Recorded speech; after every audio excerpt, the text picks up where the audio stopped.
Historical Society. My name is Linda Waite, and it is Friday, November 1st, 2019, and we are here at the Sevastopol Town Hall. And our guest today is Mrs. Dorothy Leist, who has been a longtime resident here in the Sevastopol community.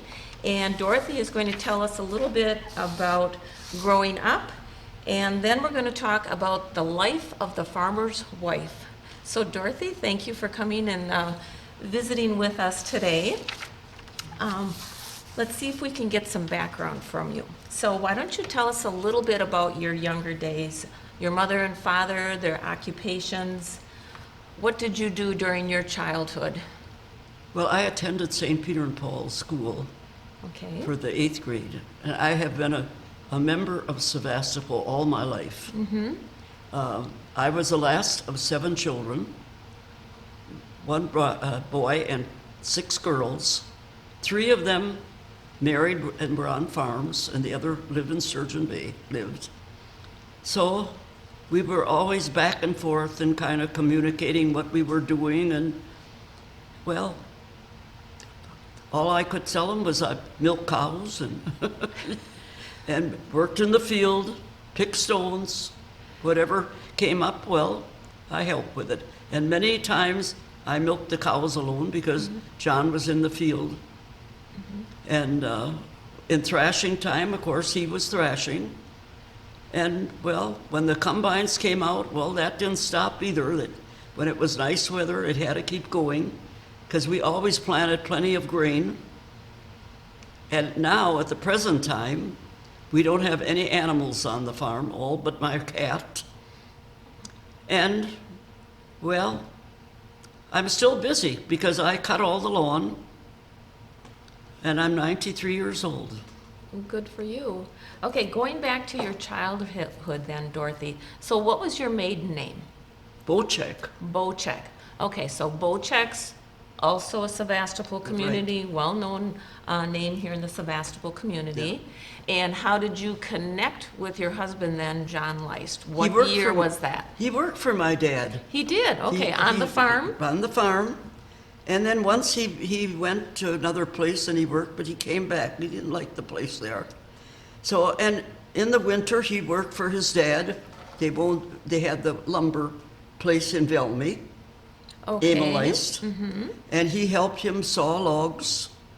And he was a carpenter. So in the winter, he was busy, and that helped us because at that time, well, the wage was very poor. Yes. Was this during the Depression years then, in the 1930s or late 1930s? That's how he run for supervisor. And then after, well, when he got into that, well, then he knew all the guys, and then he thought, well, he'll go a little further yet, you know. So you met, well, he was a hired hand on your parents' farm. Mostly it was after we were married. Oh, after you were married. Yeah. So where did you meet? In that time, the weddings were right on the farm. Right in my home, yeah. And the big doing of the dance was at Institute. Of course, So, like many others in that day. Right. So, but we stayed right on the farm. We had that time a cherry orchard. And, well, it kept us busy. And then I had my children. I had 4 children, 2 boys, 2 girls. So, and they all learned to work. So, I don't know, then when Ed took the farm over, of course, he's got 8 children, and they all learned to be farmers. But now after the cattle were gone, well, they had to find some different business, you know. Separate ways. The oldest boy, of course, is electrician now. They all went to school, to college. I often wondered how he could make it, that the 8 children all got good college education. And the second boy is a painter and carpenter. And of course, they are the modern The modern day drifters. Modern day I know them drifters. very well, yes. They put an awful lot of time in their music. Of course, they take after, on the boat check side too. I sang in church choir for years and years, and John too. So they follow kind of in our footsteps. Well, that's good. Yes. Carry on the Oh. tradition, the musical Yeah. tradition. So- So when you and John were married, like you said, you had your wedding ceremony on the farm. Then you moved into the farmhouse, and I believe we have a picture of the farmhouse here. So you and John moved into the farmhouse. My folks lived right with us. Your folks lived Oh, with. yeah. Now, did any of your other siblings live on the farm at that time, or was it just your parents and you and John? It was just us, yeah. Okay. But we had a small house on the south side of this, down a little way.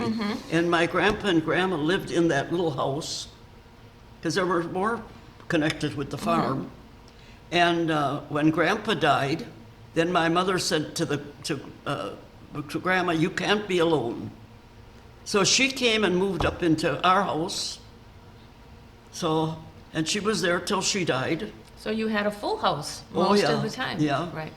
So, Well, as you indicated, there's always lots of work to do on the farm, and of course, you have to make hay when the sun shines. So we have some pictures here, which we will definitely scan in. And so let's talk about some of the chores on the farm as we get into the life of a farmer's wife.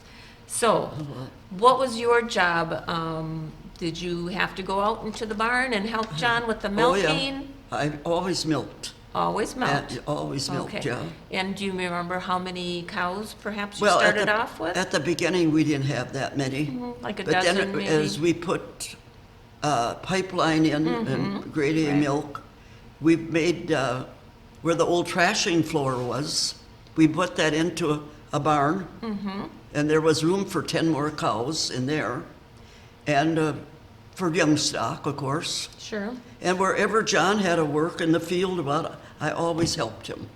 Were you a tractor driver and Oh, yeah. equipment operator, and In you were haying, right in there with him, oh yeah, right? in haying time, I was the one on the tractor with the baler. So was I. Yeah. I was the tractor Yeah. driver as well. The boys would say, "Grandma, can you help?" At last, I couldn't get up on the tractor, so I bought me a little two-step ladder. And carried that with you in order to And I'd get get up up onto on the the tractor on seat? tractor, and then they'd move the ladder away. And I didn't get off until nighttime. I always thought driving tractor was the easiest job, except when you had to go downhill. But it got Then you always tiring had to ride the breaker. when you was Right. doing it every day and every day, you know. Yeah. Right. But I drove tractor till I was 88 years old. Good for you.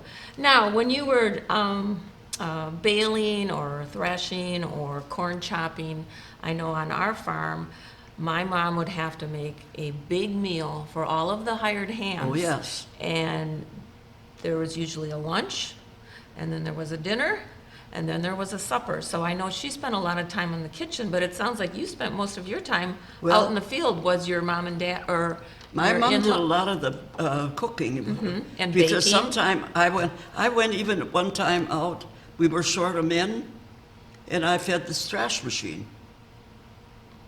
So, by hand, right? yeah, you had to have Up that on old the fork wagon? in the hand, you know, and put those bundles in just right. That's right. Yeah. So, but I mean, my dad was one. He worked till he just couldn't no more, you know. He liked to be out, yeah.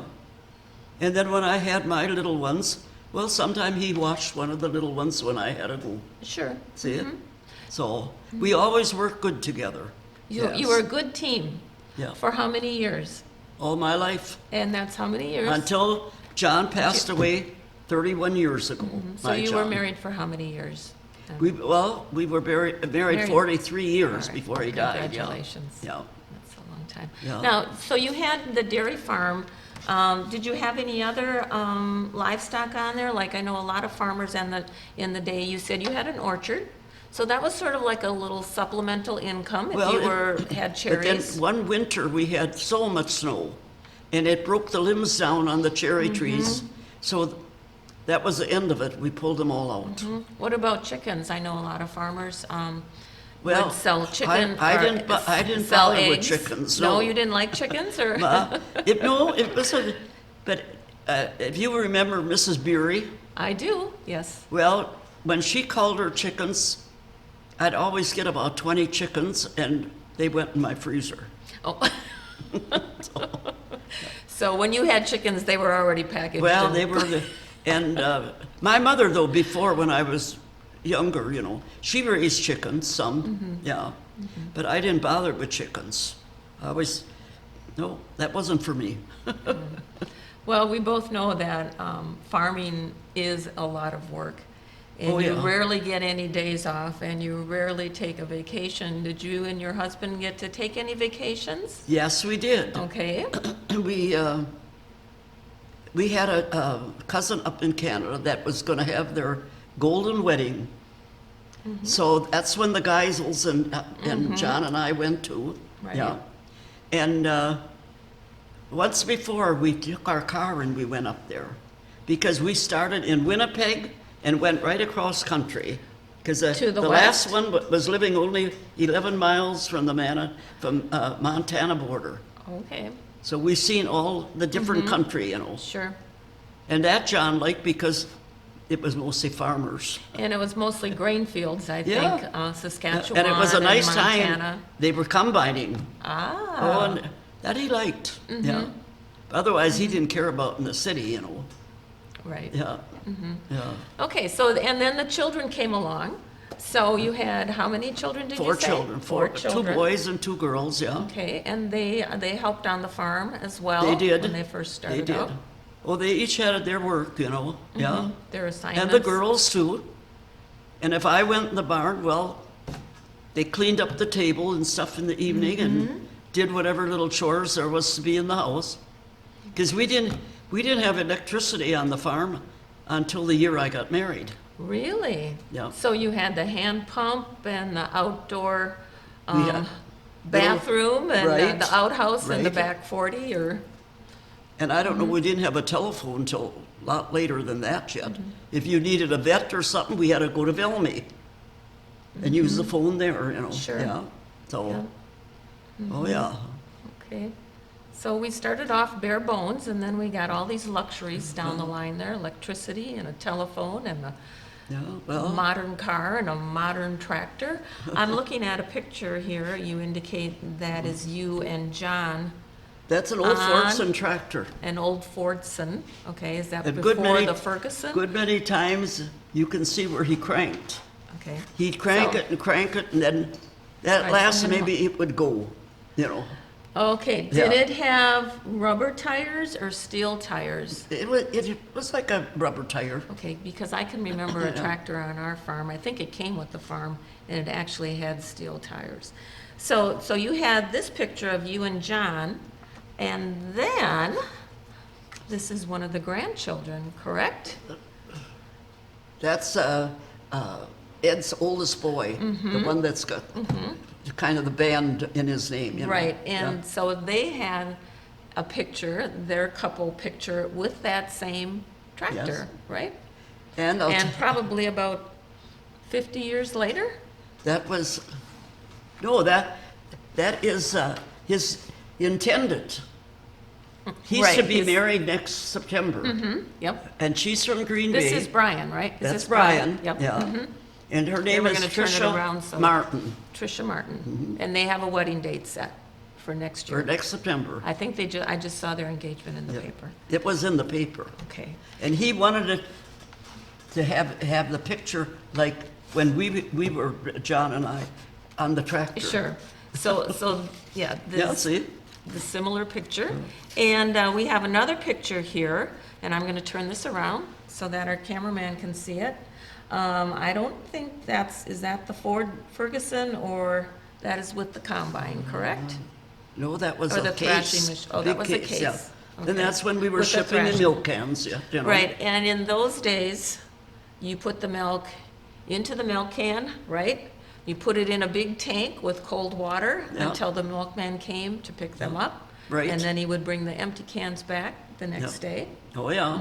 So that was before you put in your pipeline milking We didn't have pipeline then. You didn't No. have pipeline then? No, absolutely not. So, all right. And then we talked about this thrashing machine, and if you want to explain what these are.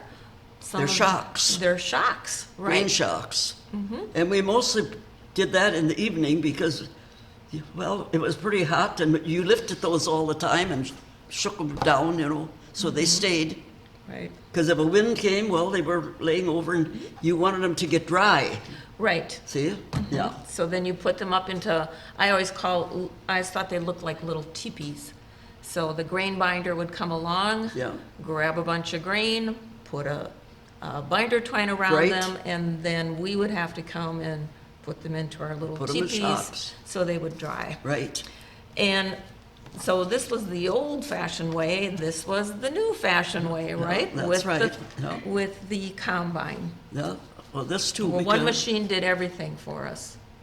Well, that was so much better. Oh, my. Less work. Yeah. Right. So the combine would come and pick the grain heads off, and then the combine would just put them into the pickup truck. Well, the And second here- combine, we bought from Russell Fellover when they quit.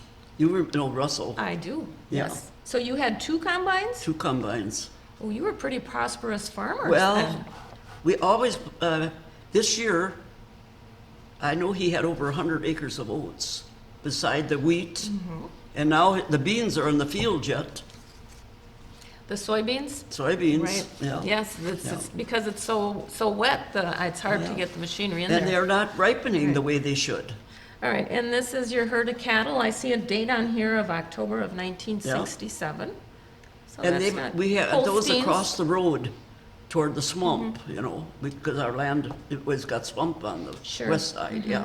Right. And we had a dog at that time, and she would bring the cows home. By yourself? Yeah. So All you Laddie, need run to out do and is get say, the cows. it's time for the cows to get milk. And away she went. All you do was open the gate, And the cows would come home. and they had to stay in line because she That's was a very right. smart dog. Yeah. I was always amazed at cows knew Oh, yeah. what stanchion to go into as well. Yeah. All right, so you mentioned a little bit about John, your husband. Yes. And you said that he took an interest in county politics. So we're looking at a certificate of election from April of 1970, where John Leist was elected to the County Board of Supervisors in Door County. So do you recall any instances where he would come home and say, well, the county board dealt with this today, or? Well, it got to be a little too much for him. With meetings and then people were calling on the phone, Oh, sure. how that works. And, well, really the county board was better than, Then the town. Sevastopol Okay. people were always needing something or doing something. Well, sure, and you said he was elected to the Sevastopol Town Board then too? So he was on the Door County Board of Supervisors? He was on the Door County board. And was he also on the Sevastopol Town Board? Well, I don't know just how it all was, but when he got into it, he said, I want to run, I think, for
problem with my voice because my voice is 88 years old, so.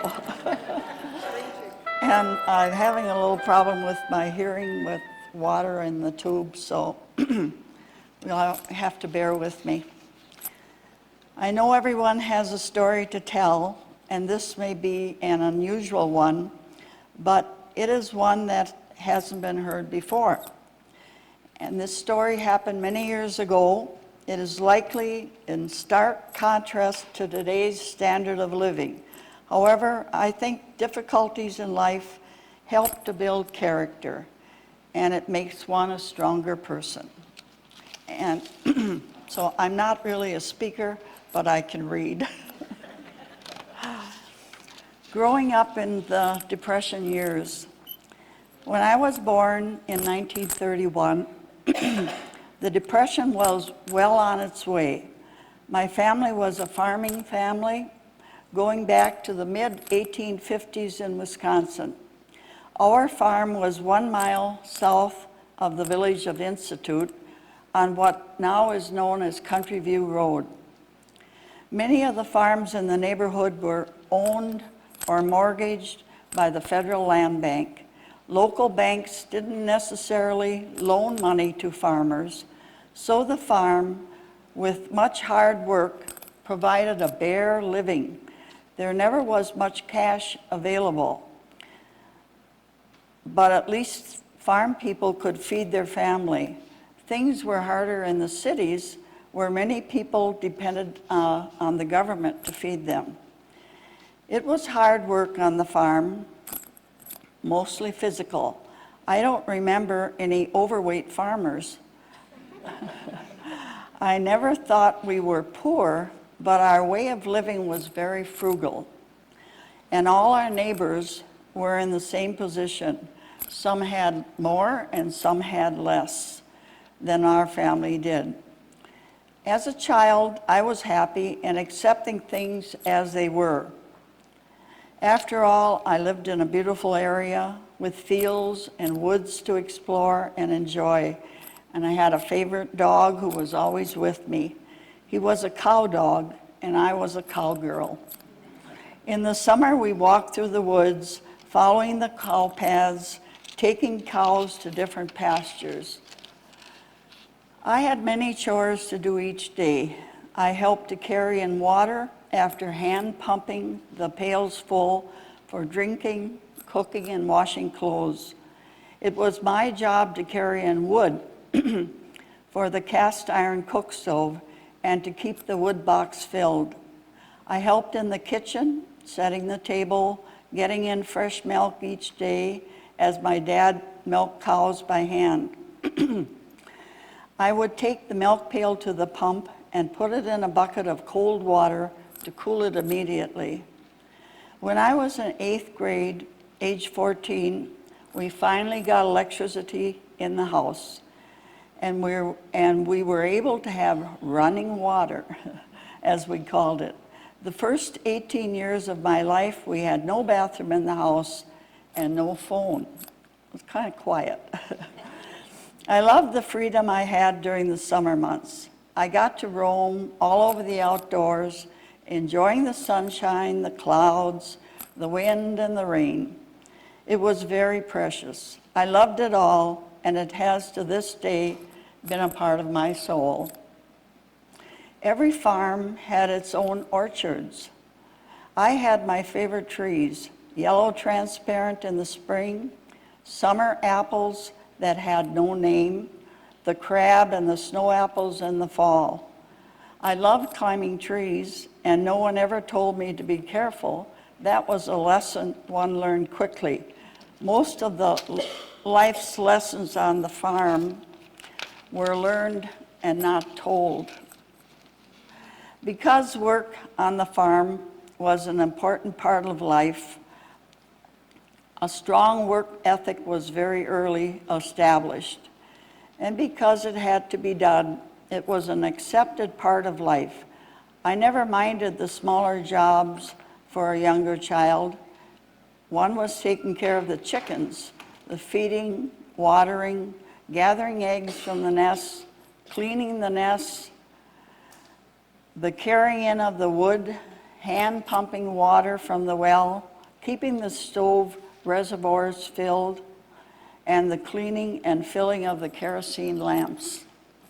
Used a newspaper for that lamp shade, and you had to be very careful that you didn't break it. School was a pleasure for me. I attended Sevastopol School for 12 years. I saw my teachers as knowledgeable adults, and I wasn't. I looked up to them with respect. They were leaders, and I felt I was there to learn from them.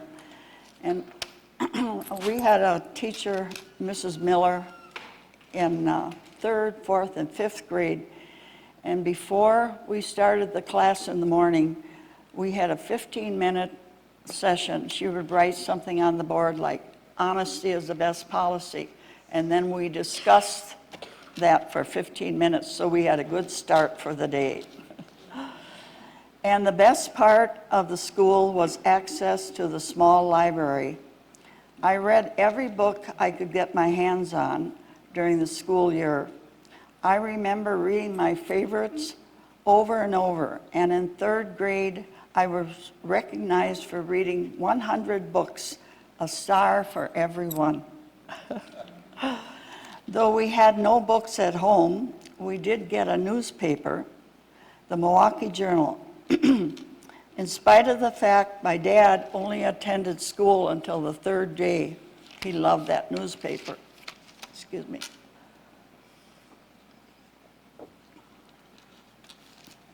We had a country store 1 mile away, was the Joe Strand store at Institute. Many times I walked a half a mile of gravel road and a half a mile of the Highway 57 to Institute to get my mother a nickel's worth of yeast to make bread. Other items that were bought were the flour, sugar, and coffee, and not much else. After all, we had our own meat, beef from the cows, pork, ham, and bacon. Every farmer had a lot of pigs, milk and eggs and vegetables from the garden. Everyone's wardrobe was minimalistic. As a child, I had 1 pair of shoes for the school year and barefoot for the summer. It wasn't hard to pick what dress to wear when it was natural to pick the clean one.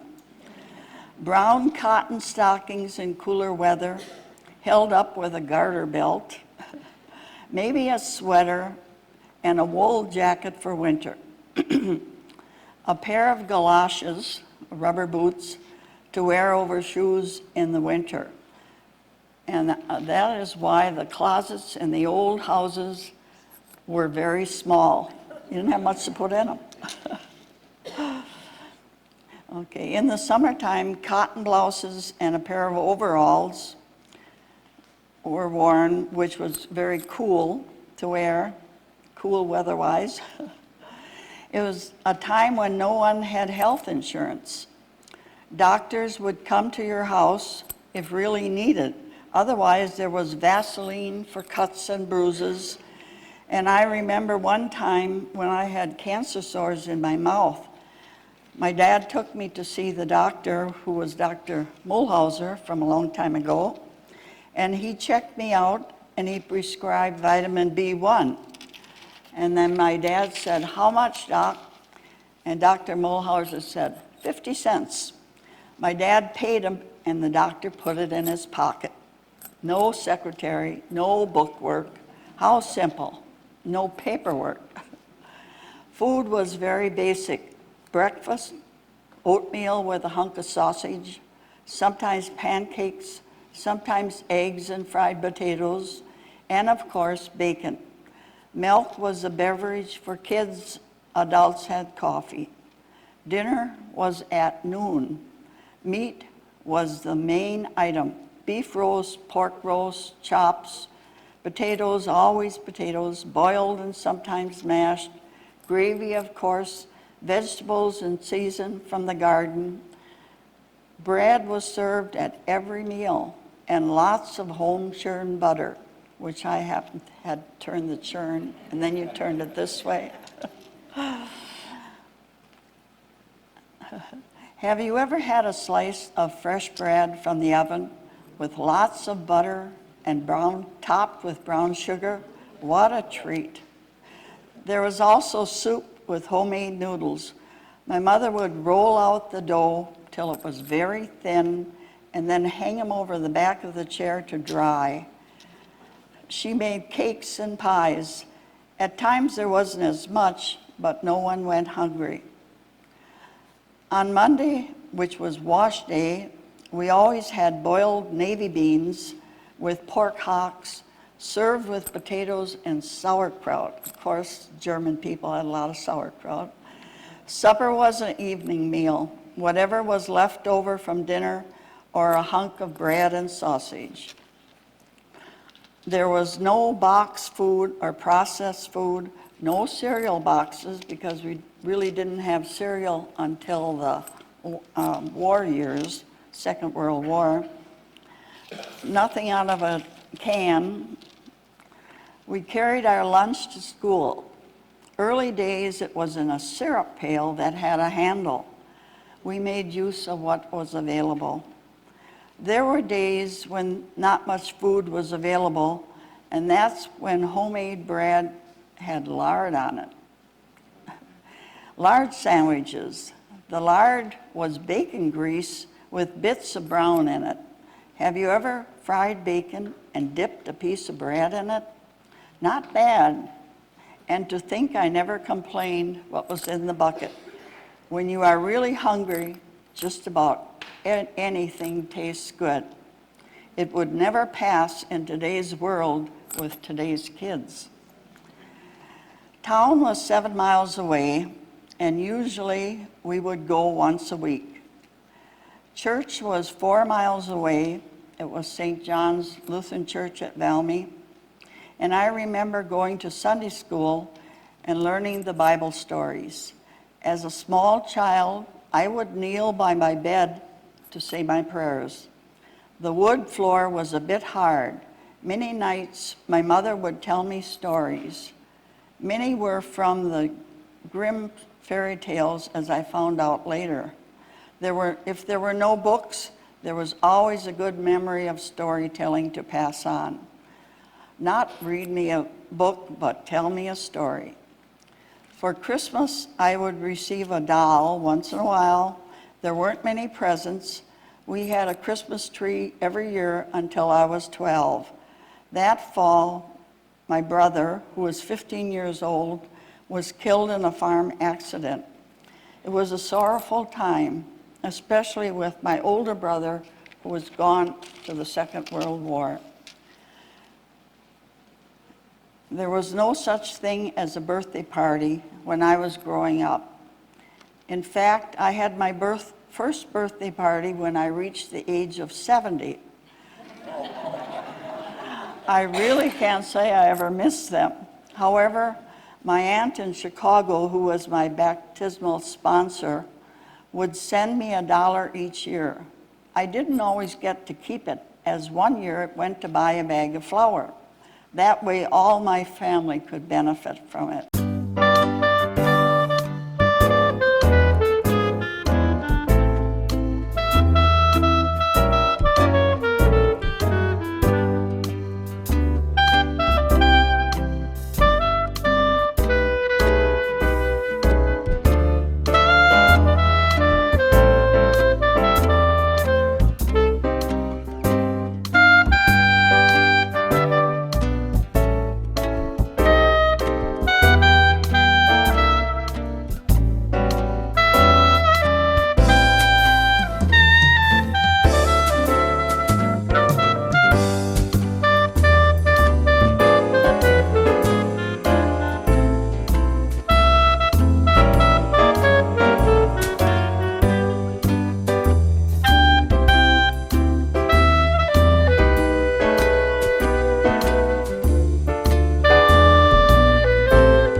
behalf of the Sevastopol Historical Society, my name is Linda Waite, and it is Thursday, August 28th, 2024, here at the Sevastopol Town Hall and Institute.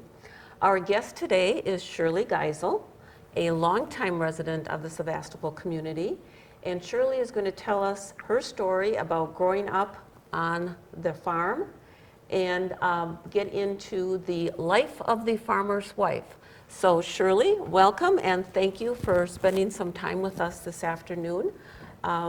So I would like to just start out with, if you could tell us how, when, where, and why you ended up on your farm in Sevastopol, starting with whatever year you initiated the farm, if you just want to take it from there, and we'll listen to your story. Well, I grew up in Medford. My father bought a farm when I was about 2 years old. He came back from war. And I just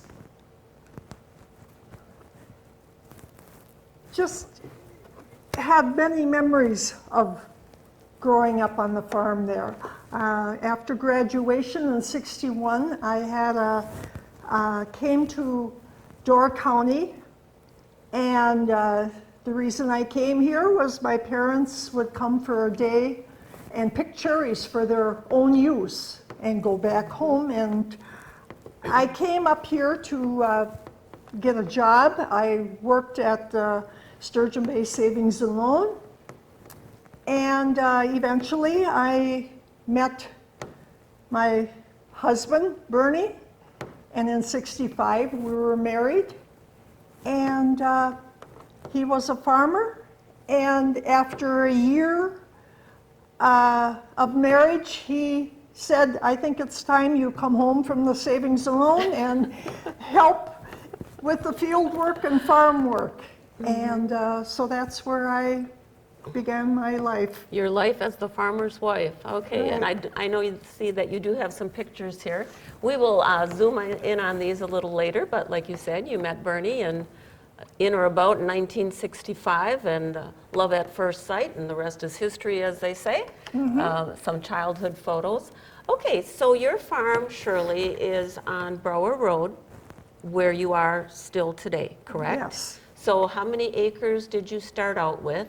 How many, I assume you were milking. Give us a little background on that, and what was your role?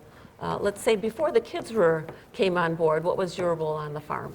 Well, I think we had, the main farm was 160 acres, and we acquired more land through the years. And I think at present we're over 500 acres. But my first role was doing some field work and milking cows, which at home I didn't do much of that when I was in high school, but I acquired the job of milking, and so then. And this was before the days of the pipeline milking It parlors, was. correct? It This was, was with machines and the overhead air pressure and all that, right? 4 surge buckets. Yes, the milk and you pails. had- Right, you had to milk them, wash them every day. Right. Oh, yes. I enjoyed the milking. We milked, I don't know how many cows at the time. We started around 30 cows, and eventually we got up to about 75 head. Okay. And so back in 2017, we went to robotic milking. And that changed our lifestyle. Right. The reason, because we mainly ran the farm as a family operation. And so it took care of a lot of extra work. Can I ask how many cows you are milking now? Are you still milking? We're milking 65 Okay. because that's what a robot can handle during a 24-hour period. Okay. Twice a day, 3 times a day? Some cows milk 3 times a day. They're on their own. They walk in and milk whenever they want to. So it's free stall, they can come and go as they please? Come and go as they Hang please. out with their buddies out in the pasture, which is an advantage to having a smaller herd, is they actually do get outside then and. No, they don't. Oh, they do not get They're outside. all Okay, confined they're- in okay. the area. Yeah. All right. So, okay, and then you said you also helped out in the fields as well, so driving tractor, baling hay, unloading, what did that all entail? Well, we did a lot. We baled hay. Yeah, feel free to hold up your We have pictures there. some 8 loads of hay in one day that was baled. Of course, there's picking stones. Always picking stones, yes. They And that don't was a disappear. family. That was a family operation.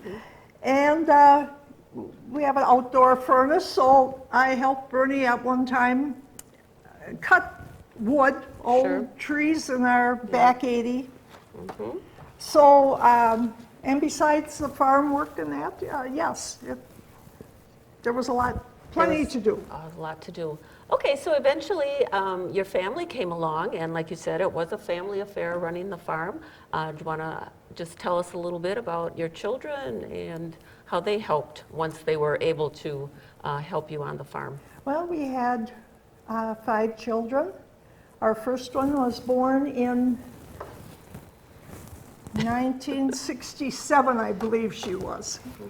And milking cows was a challenge then because we did not have communication to the house and Sure, that. So it right. was, you milk for about 10 minutes and run up to see if she was awake, listen in the window and run back down.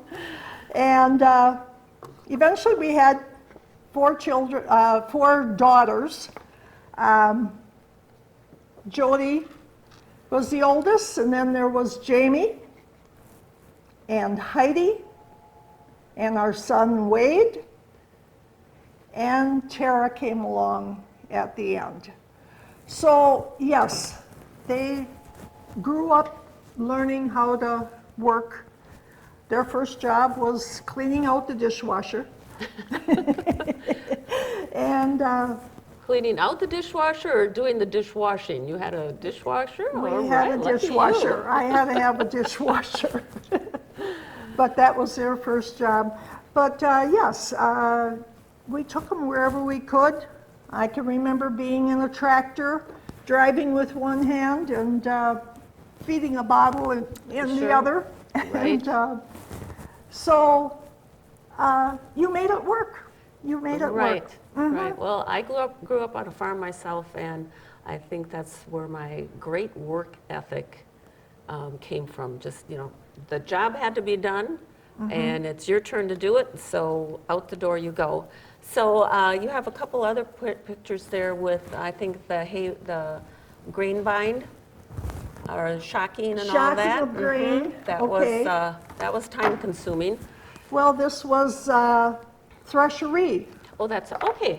We'll get into that in a little bit, because I know Okay. you were very an instigator for the threshery. Uh-huh. So in addition to the outdoor, the farming aspect, you also had the household to maintain, right? Mm-hmm. So I saw some pictures there of some canned goods. I'm guessing that you had a garden, and if you want to tell us a little bit about that. I have had a garden and I still have it. We got a lot of produce out of it, canning tomatoes and whatever. So, and it also produced corn, which every year the family got together and we harvested corn. And I believe that year was That's a lot. 103 quarts we froze. And everybody took some and went home. So it was a lot of family time. We enjoyed doing things together. Every time we had to do things, the kids would come home and help. So we worked together. Just thinking back to the farm days too, farmers were kind of self-sufficient. I mean, they had the milk products, and you could even make your own butter if you wanted to. You had the huge garden. You had access to the beef, if you wanted beef and or Yes, chicken, so Uh-huh. kind of self-sufficient, as long as Right. you had a good-sized refrigerator and freezer. And plenty of cellar space. Do you have a cellar or a basement in your Sure house? sure do. And still Yeah. doing some canning on occasion? or- Canning, and the first year, I think, about 2 years after we were married, I had to get some chicks. I wanted chickens. Well, that lasted 1 year because we butchered our own, and it was a lot of A work. lot of work for. A lot of work, right. And then you had eggs, though, too. And right? then eggs, yes, yeah. Chickens are very popular these days. I Everybody know has they them. are, I Yeah. know. Yeah. And so outside of working on the farm, working in the house and taking care of a large family, I know farmers' wives were also involved like with the school, the church, and other, maybe 4-H. Did you have any experience with that? Maybe on the church choir, things like that? The children were in 4-H when they were younger. And we went to church every Sunday. We took the kids to church, and thank God it wasn't an 8 o'clock mass. Back then, it was a 10 o'clock mass, so getting 5 kids ready for Yes. church was a challenge. Right. And we probably were the last ones in the churchyard to make it on time. And then we always told the kids, if you behave in church, we'll go for breakfast. Ooh, that was a real treat to go out to Well, eat. I That didn't was a tell treat. them, I just wanted a day off of cooking breakfast. And cleaning up. Oh, good for you. Good yeah. for you. Yeah, that's a good incentive. We'll behave and we'll go out for breakfast or whatever. Okay, so raising the family, working on the farm, taking care of the garden. I mean, that was busy, busy, busy. I don't imagine you had a whole lot of spare Well- time. When you had some spare time, Mowing lawn, that was a 5-hour job for me. what about sewing? I know my And mother sewing. made a lot of clothes for us I girls. did. When the girls were young, I made their Easter outfits. And I can remember the night before, I was sewing on buttons or whatever, just to be ready for their Easter Sunday outfit. And crossing our fingers that it wasn't going to snow on Easter Sunday. Right. But I did do a lot of sewing back then. I don't know how I did it, but when I look back now, patching.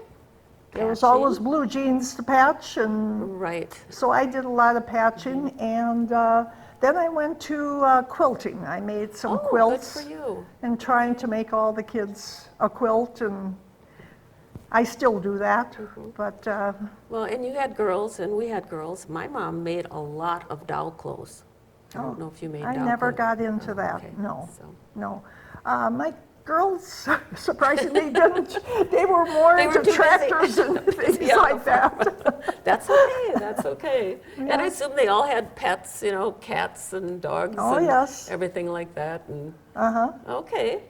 All right, so it sounds like you had a lot of happy times, Shirley, so I'm glad to hear that.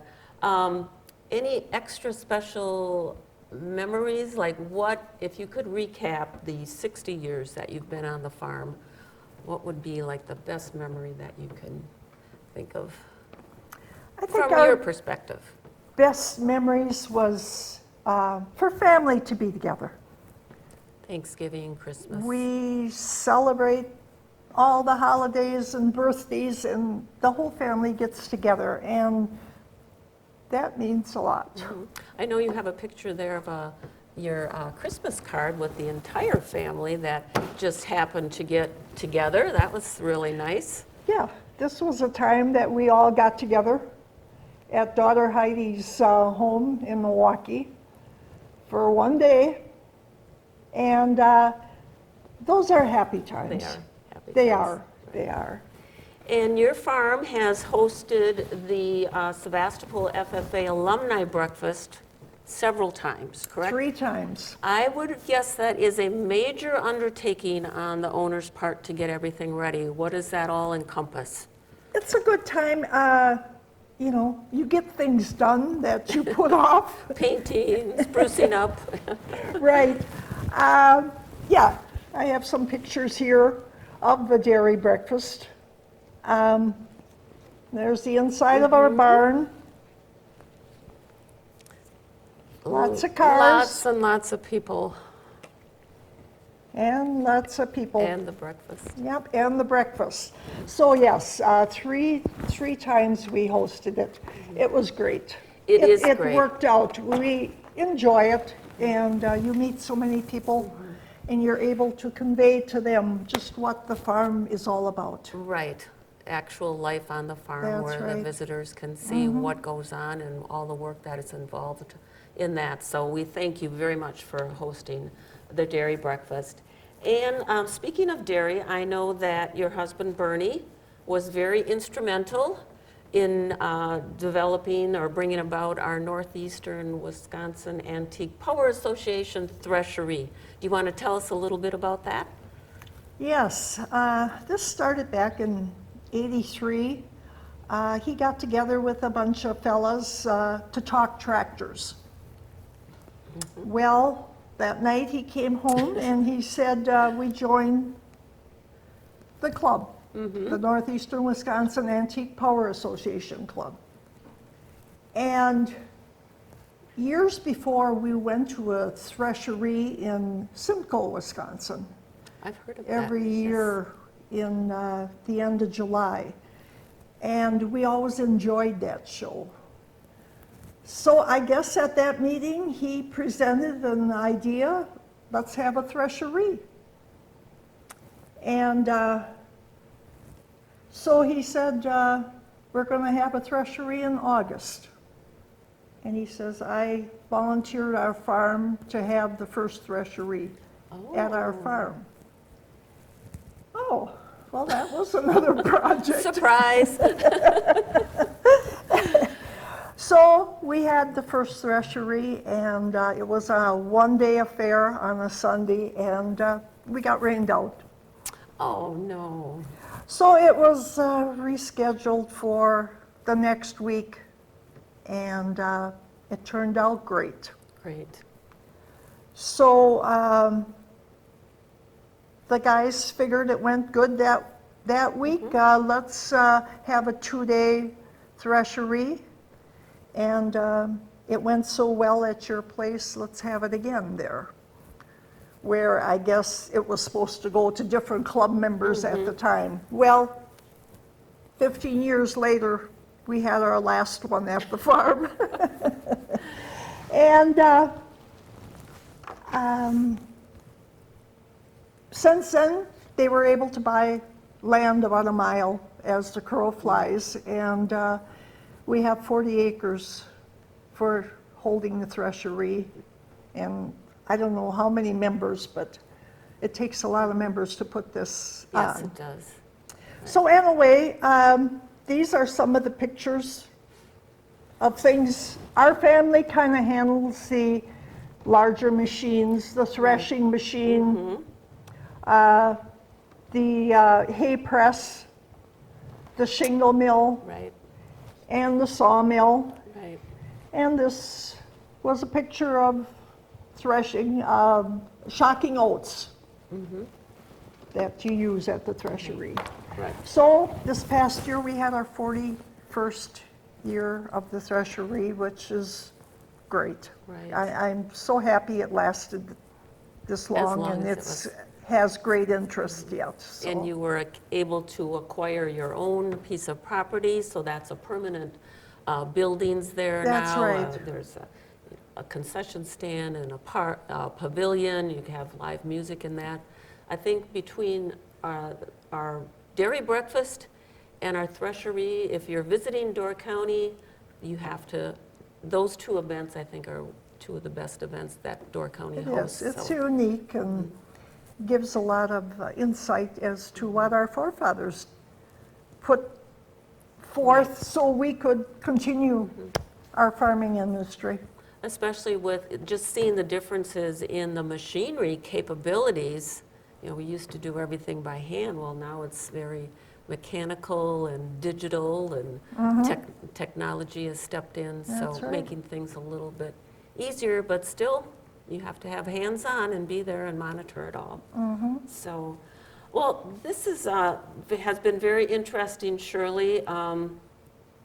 Any significant changes that you could see from when you started 60 years ago to what you're doing on the farm now? You're still out in the field, so I don't think you've had a whole lot of change at all. Good for you. I enjoy the part of farming, I really do. You know, the machinery has changed. We started out with a 40 horsepower tractor, and now we have a 180 horse tractor. Unbelievable. Right. So it has changed, the machinery has changed a great deal. I still do all the field tillage and do all the chopping of haylage, and chopping the corn silage, filling a 20 by 90 foot silo. So I try to help out as much as I can on the farm, and I enjoy it. Good for you, and I know your family, most of your family is still close to the area, except for daughter Heidi, I think. The rest of them live here, they're able to help you on the farm. It's still a family affair, which is great. Our son Wade Wade, is- yes, he took over the farm in 13, and he's doing a tremendous job. And I'm there to help him as much as I can. Good for you. Well, this has been a pleasure, again, talking to you, Shirley. And again, on behalf of the Sevastopol Historical Society, thank you, Shirley Geisel, for being with us today, and we hope to see you all on September 8th. Thank you. Thank you.